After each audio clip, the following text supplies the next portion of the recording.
कुलबेली में आपका स्वागत है।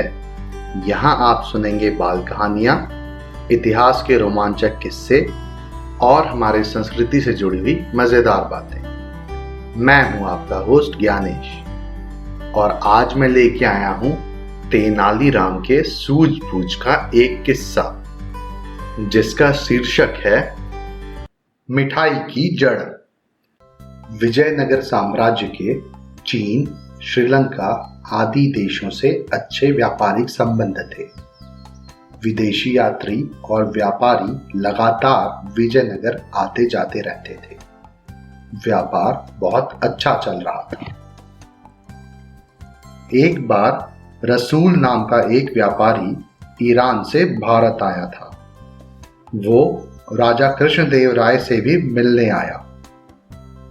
राजा की ओर से उसके ठहरने का इंतजाम शाही मेहमान खाने में किया गया। राजा ने उसका खास ध्यान रखने का आदेश दिया। दिन में रसूल हम्पी घूमने निकला।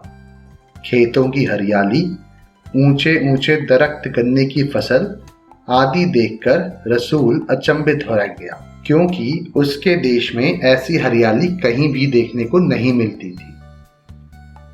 उस रात भोजन के बाद राजा कृष्णदेव राय ने रसोइयों को आदेश दिया कि वहां की मशहूर मिठाइयां जैसे कि पूरन पोली, मैसूर पाक, श्रीखंड, मोदक आदि रसूल को चखाई जाए। रसोइयों ने ऐसा ही किया, पर रसूल ने उनमें से एक भी मिठाई नहीं छुई। राजा को बहुत आश्चर्य हुआ।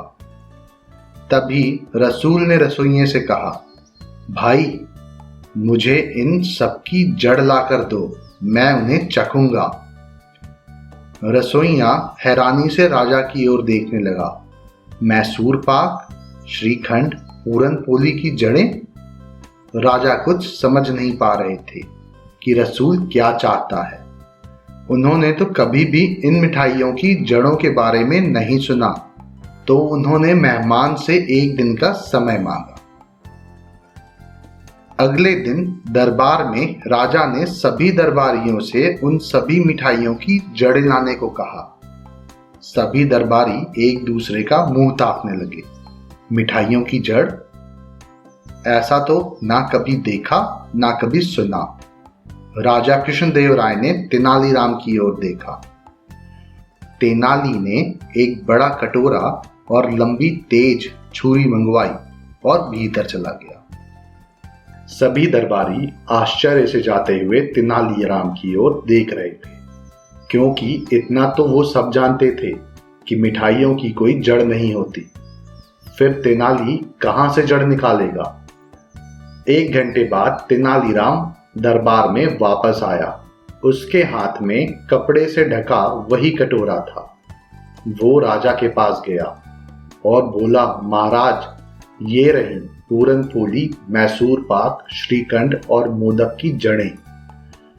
सभी दरबारियों की आंखें खुली रह गईं। वो सब उचक उचक कर कटोरे में झांकने की कोशिश करने लगे, पर कटोरा तो कपड़े से ढका था। तेनाली के आग्रह पर रसूल को दरबार में बुलाया गया।